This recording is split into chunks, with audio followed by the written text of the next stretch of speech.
आप सभी को जय मसीह की। मैं न्यू रियल गॉस्पेल चैनल के माध्यम से आप सभी श्रोतों का धन्यवाद करता हूँ और खुदावन परमेश्वर का भी धन्यवाद करता हूँ कि आज का दिन परमेश्वर ने फिर से एक बार हमें एकत्रित किया और मुझे अवसर दिया कि फिर से एक बार मैं इस चैनल के द्वारा आपसे बातचीत करूँ। तो आइयो प्रियो, हम आज देखेंगे कि पति पत्नी और बाइबल का वचन, हम इस विषय के बारे में देखेंगे कि पति पत्नी के विषय में बाइबल का वचन क्या कहता है। तो हम निकालेंगे इब्रानियों की किताब, उसका 13वां अध्याय और 4 वचन में लिखा है कि विवाह सब में आदर की बात समझी जाए और विवाह बिछानो निष्कलंक रहे, क्योंकि परमेश्वर व्यभिचारियों और परस्त्रीगामियों का न्याय करेगा। प्रियो, हम देखते हैं आज के तारीख में कि सबसे ज़्यादा विवाह में बाधाएं आ रही है। पति पत्नी विवाह के जो रिश्ते हैं उसका आदर करना भूल चुके हैं। हम देखते हैं, लेकिन बाइबल का जो वचन हमें दिखाई पड़ता है और हमसे बातचीत करता है कि विवाह सबसे आदर की बात समझी जाए।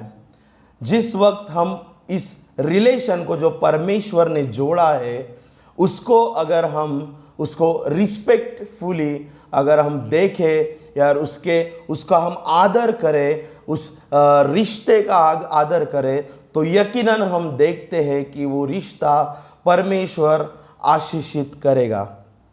हम देखते हैं उत्पत्ति की किताब, उसका 2 अध्याय और 18वें वचन में लिखा है, फिर यहोवा परमेश्वर ने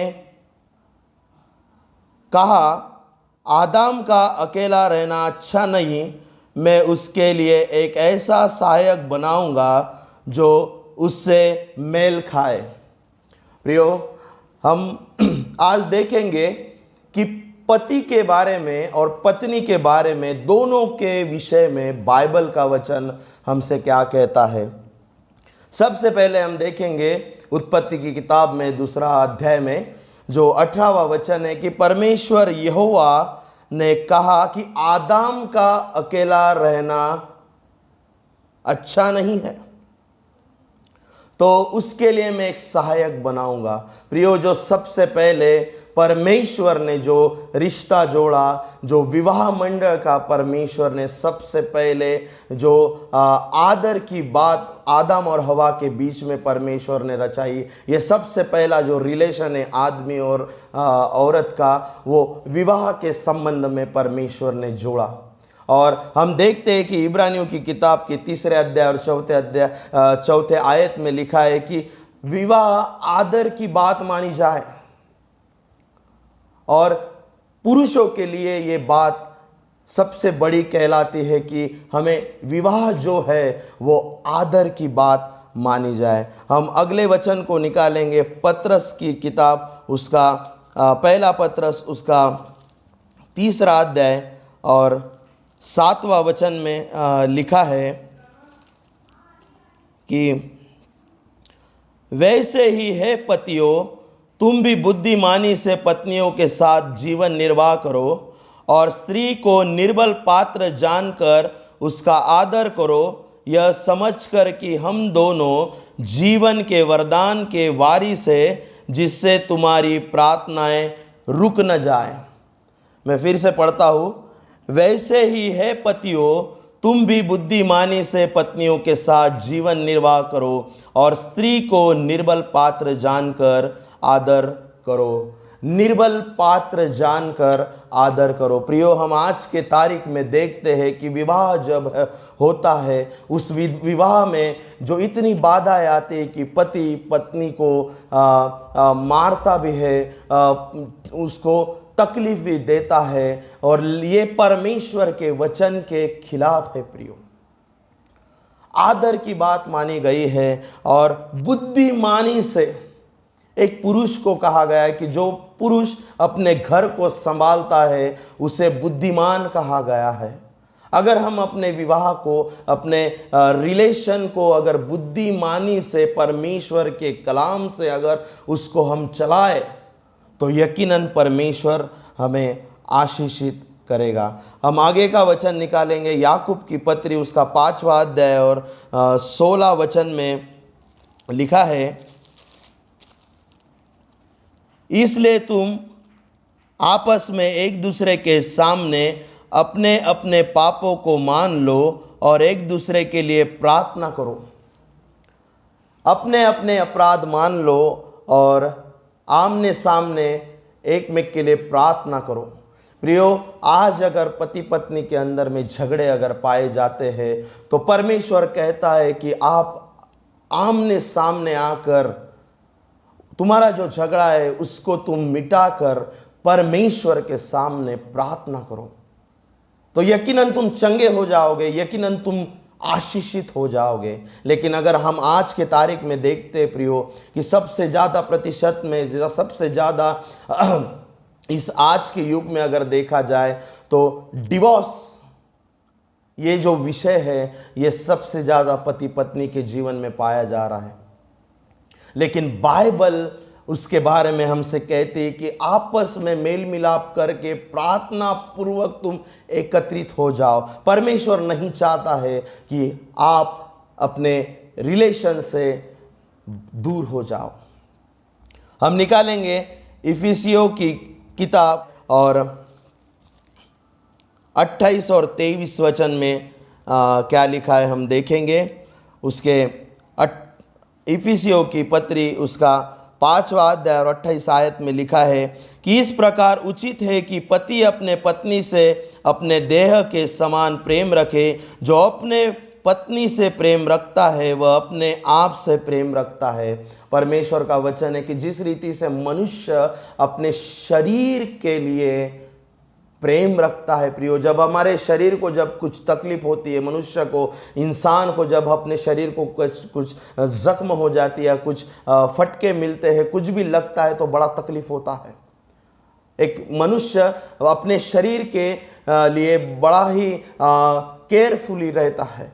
लेकिन हम देखते हैं कि आज के तारीख में पति अपने पत्नी को बहुत मारता है।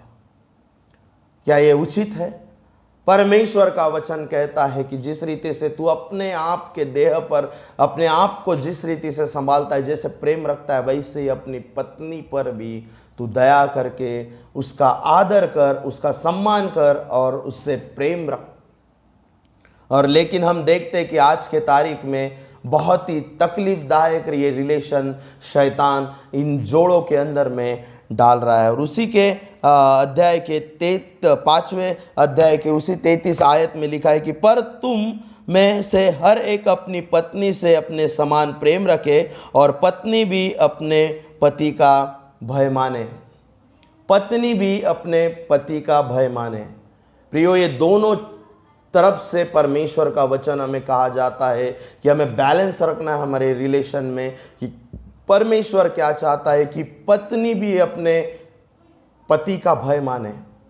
इसका ये मतलब नहीं है कि परमेश्वर ने कहा है पतियों को कि पत्नी पति का भय माने तो हम उनके ऊपर हुकूमत करें या उनको डराए या उनको धमकाए। नहीं प्रियो, आदर के साथ उन्हें हमें समझाना है। परमेश्वर का कलाम है कि एक रिलेशन का डिसिप्लिन हमारे अंदर में होना चाहिए। और हम पतियों के बारे में हमने देखा, अभी हम पत्नियों के बारे में देखेंगे कि परमेश्वर का कलाम क्या कहता है। उसी की इफिसियों की पत्री उसका 5वां अध्याय 22 और 23 आयत में पत्नी के लिए बहुत सुंदर सा वचन लिखा गया है कि हे पत्नियों, अपने अपने पति से ऐसे अधीन रहो जैसे प्रभु के, क्योंकि पति पत्नी का सिर है, जैसे कि मसीह कलीसिया का सिर है और स्वयं ही देह का उद्धार करता है। हे पत्नियों, अपने पति के ऐसे अधीन रहो जैसे प्रभु के। एक पत्नी को, एक स्त्री को परमेश्वर ने एक आज्ञा दी हुई है कि अधीन रहो, पति के अधीन रहो। हम देखते हैं प्रियो, आज के तारीख में अगर इस युग में अगर हम देखते हैं तो आज एक महिला एक स्वतंत्र इंडिपेंडेंस हो चुकी है। खुद का जॉब, खुद का पैसा, सारी चीज़ों को महिलाएं ये है। लेकिन अगर हम अपने पूर्वजों के जीवन में अगर हम देखते हैं, हम अपने पिछले कुछ 50-60 साल में अगर देखते हैं, तो पत्नी अपने पति के अधीन में रहने वाली हमें दिखाई पड़ती है प्रियो। इसका ये मतलब है कि पुराने ज़माने में अगर हम देखें तो डिवोर्स का जो कारण रहता था, डिवोर्स का जो समय रहता था, वो जो क्वांटिटी रहती थी, वो एक गांव में, एक शहर में बहुत ही कम रहती थी। लेकिन अगर आज के तारीख में अगर हम देखा जाए तो इतनी बड़ी तादाद में डिवोर्स हो रहे, क्योंकि जो महिला है वो इंडिपेंडेंस रहने की बातें करती, क्योंकि परमेश्वर कहते हैं कि अपने पति के अधीन रहो। ये उचित बात है कि आज एक महिला एक स्वतंत्र है, एक इंडिपेंडेंस है, लेकिन अपने रिलेशन, जो शादीशुदा रिलेशन कहा गया है, उसके अंदर में अधीन रहने के लिए परमेश्वर कहते हैं। आज के तारीख में हम देखते हैं कि महिला पुरुषों के अधीन में नहीं है, पुरुषों की बात तक नहीं सुनती है, और इसी कारण शैतान उनके फैमिली में, उनके जीवन में कार्य करता है, क्योंकि ये विरुद्ध है। मैं स्वतंत्र हूं, मैं इंडिपेंडेंस हूं, मैं कुछ भी कर सकती हूं, मुझे किसी की जरूरत नहीं है। ये आज के महिला की एक जुबानी है प्रियो।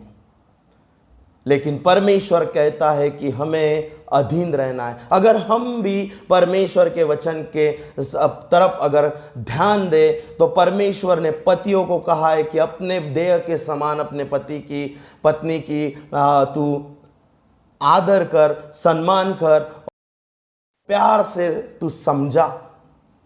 और पत्नी को भी कहा है कि अपने पति के अधीन रहे,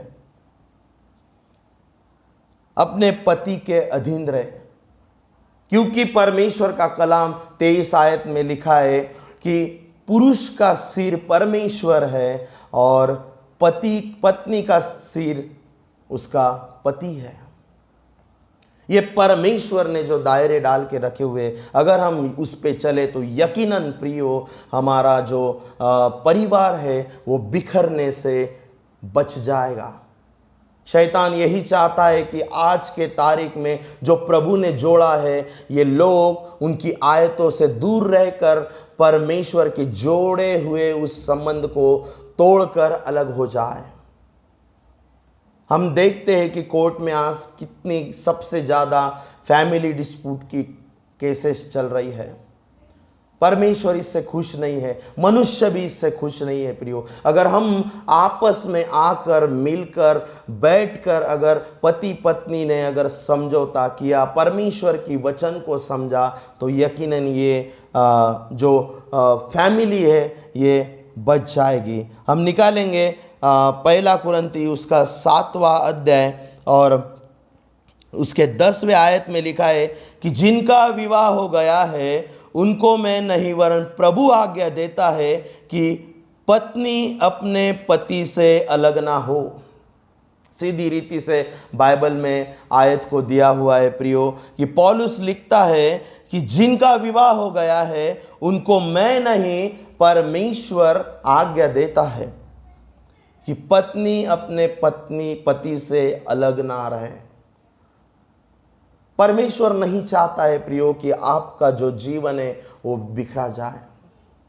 अगर हमने बुद्धि से काम किया, पति को भी परमेश्वर ने बुद्धि के समान अपना संसार चलाने के लिए आज्ञा दी हुई है, और पत्नी को भी परमेश्वर ने बुद्धि से अपने संसार को चलाने की, अपने फैमिली को चलाने की, रिलेशन को चलाने की आज्ञा दी हुई। अगर हम बुद्धिमानी से अगर हम देखेंगे तो यकीनन पति पत्नी आज अलग नहीं होंगे प्रियो। लेकिन हम देखते हैं कि आज पति पत्नी की सुनने तक नहीं और पत्नी पत्नी की सुनने तक नहीं, दोनों आपस में बात करने तक उनके पास वक्त नहीं है, और वो रिलेशन शैतान इस रीति से खींच कर तोड़ रहा है कि वो अलग करने पर है। शादी हम इसीलिए करते हैं कि हम अलग हो जाए। बाइबल परमेश्वर कहता है कि परमेश्वर ने आदम का अकेला रहना देखा, उसको उचित नहीं लगा, तो खुदावन परमेश्वर ने हवा को उसके पास भेजा। प्रियो, एक आयु के अंदर में जब एक पुरुष एक आयु में आ जाता है शादी के वक्त, तो वो अकेला रहता है। इसलिए परमेश्वर ने अपना जीवन साथी, उसका जीवन साथी परमेश्वर उसको अदा करता है। लेकिन हम क्या करते हैं, इस संसार के भवंडर में मिलकर उसकी बातों को ग्रहण करके हम अपने रिलेशन को तोड़ देते हैं। परमेश्वर का कलाम है कि अगर तुम संसार के तो मेरे नहीं हो। आज की महिलाओं के लिए ये वचन है कि आप इतनी बुलंदियों पर गए हैं, परमेश्वर का आशीष आपके ऊपर है, लेकिन एक बात परमेश्वर आपसे कहते हैं कि अपने पतियों के अधीन रहो। अगर पत्नियां अगर पति के अधीन में रहे प्रियो, तो यकीनन, और पति भी अपने पत्नी का आदर करे, तो यकीनन ये रिश्ता बहुत ही आशीषित परमेश्वर करेगा। हम निकालेंगे नीति वचन उसका 14 अध्याय और उसकी पहली आयत में लिखा है। बहुत ही सुंदर ये वचन है प्रियो, और अगर ये वचन अगर हमारी महिलाएं अपने जीवन में अगर लाती है, तो यकीनन परमेश्वर उनके जीवन में काम करेगा। नीति वचन उसका 14 अध्याय और एक पहली आयत में लिखा है कि हर बुद्धिमान स्त्री अपने घर को बनाती है, पर मूढ़ स्त्री उसको अपने ही हाथों से ढा देती है। पुरुष को भी बुद्धिमान कहा गया है और स्त्री को भी बुद्धिमान कहा गया है कि एक बुद्धिमान स्त्री अपने घर को बनाती है। महिलाओं को ये वचन परमेश्वर कहते हैं कि अगर हमने बुद्धिमानी से, जो बाइबल में लिखा गया है कि अपने पति के अधीन रहो, आदर करो, सम्मान करो, पुरुष को भी कहा गया है कि बुद्धिमानी से अपने फैमिली को, अपने संसार को हमें चलाना है। अगर ये दोनों बातों को हमने इकट्ठा करके अगर उसके ऊपर चलने का प्रयास किया, तो यकीनन आज फैमिली नहीं टूटेगी प्रियो। जो परमेश्वर ने रिश्ता जोड़ा है वो नहीं टूटेगा। और हम निकालेंगे याकूब की पत्री उसका 4 अध्याय और 11वें वचन में लिखा है,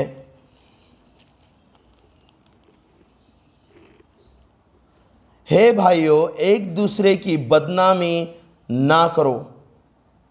हे भाइयों, एक दूसरे की बदनामी ना करो। पति पत्नी के रिलेशन में सबसे भयंकर जो बात है प्रियो, कि अपनी पत्नी अपने पति का बाहर में किसी को भी बदनामी करती है, और पति भी अपने पत्नी की बदनामी करता है। जब झगड़े होते हैं प्रियो, तो ये चीज मत करना।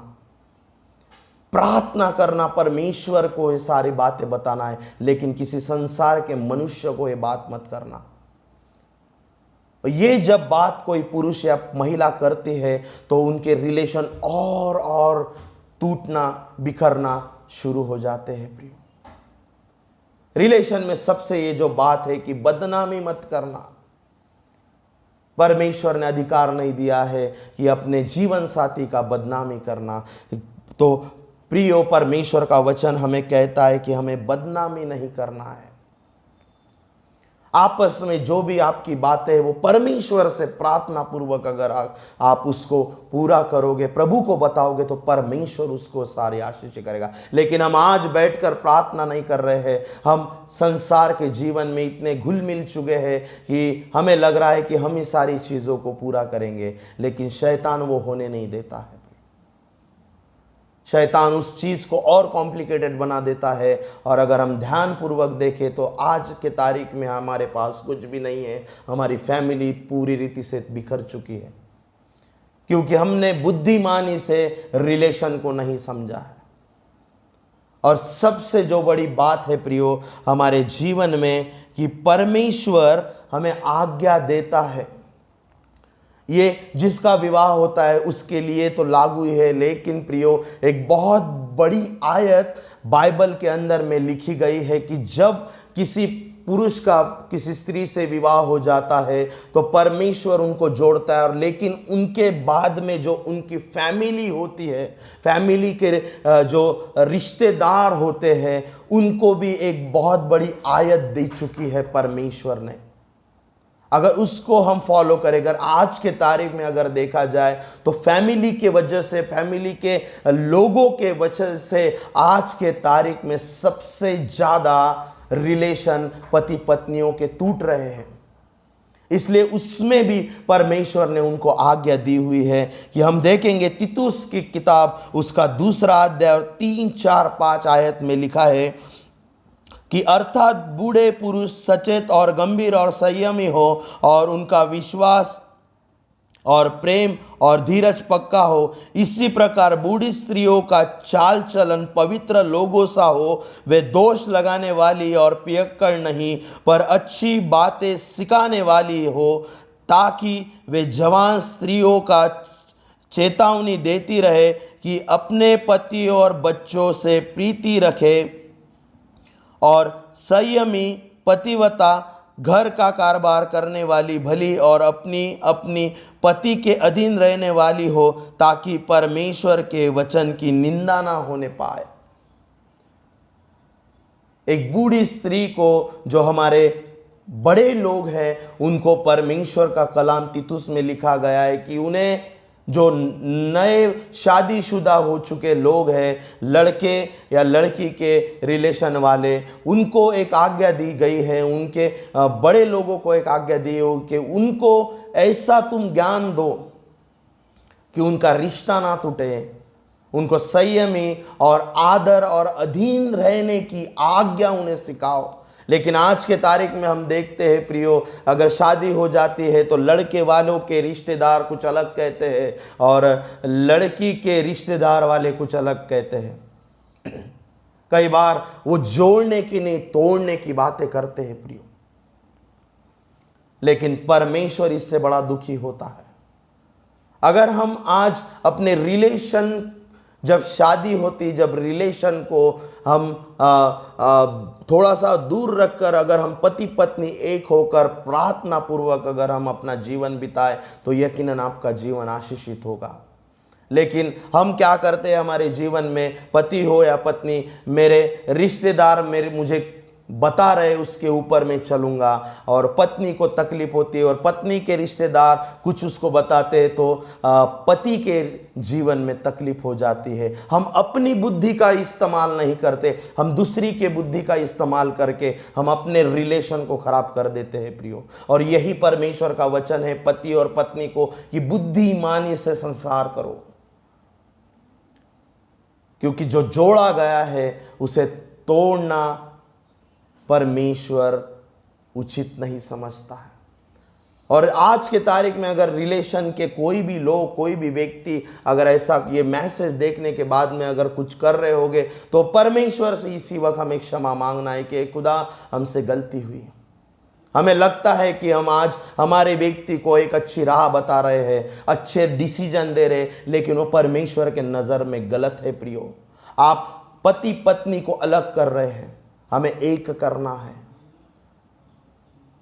संसार की दृष्टि में अगर देखा जाए तो महिला एक इंडिपेंडेंस है, एक नौकरी में है और कौदे पे एक बात अच्छी है, लेकिन परमेश्वर कहता है कि अधीन रहे।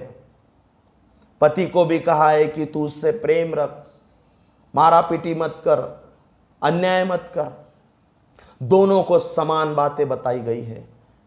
अगर हमने बाइबल की आयतों को झांक के देखा और परमेश्वर के कलाम को समझा तो यकीनन प्रियो परमेश्वर आपके जीवन को, आपके रिलेशन को परमेश्वर आशीषित करेगा। हमें किसी की बातों को नहीं सुनना है, हमें परमेश्वर के कलाम को समझना है और हमें आपस में मिलकर प्रार्थना करके, पति और पत्नी को आपस में मिलकर प्रार्थना करके परमेश्वर से बातें करना है और अपने रिलेशन, बिगड़े हुए रिलेशन को आज ही इसी वक्त ही हमें एक करना है। समझ के बुद्धिमानी से हमें उस क्लेश को, उस नफरत को, उस झगड़े को मिटाकर हमें एक होना है। क्योंकि परमेश्वर की आयत है प्रियो कि अगर हमारे रिलेशन वाले अगर कोई ऐसी गलती करते हैं तो परमेश्वर का कलाम हमारे साथ बीच में लिखा है कि मत्ती रचित सुसमाचार उसका 19वां अध्याय और उसकी 6ठी आयत में लिखा है कि अंत वे अब दोनों नहीं परंतु एक तन है, इसलिए जिसे परमेश्वर ने जोड़ा है उसे मनुष्य अलग ना करे। जिसे परमेश्वर ने जोड़ा है उसे अलग ना करे। और तीतुस की किताब में हम वही देखते हैं प्रियो, कि जो हमारे पुरनियों हैं, जो हमारे घर की बूढ़ी स्त्रियां हैं, घर के बूढ़े पुरुष हैं, परमेश्वर ने उनको सिखाया है, उनको बताया है कि तू जो नवविवाहित लोग हैं, लड़के लड़कियां, उनको अच्छे और बुद्धि ज्ञान तू प्रदान कर, उसे तोड़ मत, उसे जोड़। और अगर हमने इस बातों को फॉलो किया तो यकीनन प्रियो इस देश में, इस विश्व में डिवोर्स का जो सबसे बड़ा जो शैतान ने जाल बिखा के रखा है वो सीधी रीति से कम हो जाएगा। परमेश्वर बड़ा दुखी है प्रियो कि आज के तारीख में अगर हम देखते हैं, परमेश्वर स्वर्ग से नीचे देखता होगा कि इनको मैंने जोड़ा, और आज पुरुष और शैतान मिलाकर इनको दूर कर रहे हैं। परमेश्वर इस बात से खुश नहीं होता है प्रिय। तो हमें परमेश्वर के उस कलाम को देखना है, परमेश्वर के उस वचन को देखना है कि परमेश्वर हमसे क्या कहता है। और इस संदेश के बाद में, इस वीडियो के संदेश के माध्यम से परमेश्वर से हम प्रार्थना करते कि प्रभु जितने भी लोगों का फैमिली जो टूट चुका है, इस वचन के द्वारा, इस वीडियो के द्वारा परमेश्वर उनके जीवन को जोड़े, हम प्रार्थना करते। और मैं फिर से एक बार न्यू रियल गॉस्पल चैनल का मैं तहे दिल से धन्यवाद करता हूँ और पवित्र आत्मा को धन्यवाद देता हूँ कि सारा सेशन उन्होंने लीड किया, पवित्र आत्मा ने मुझे अवसर दिया, उसके लिए हम धन्यवाद करते हैं। जय मसीह की।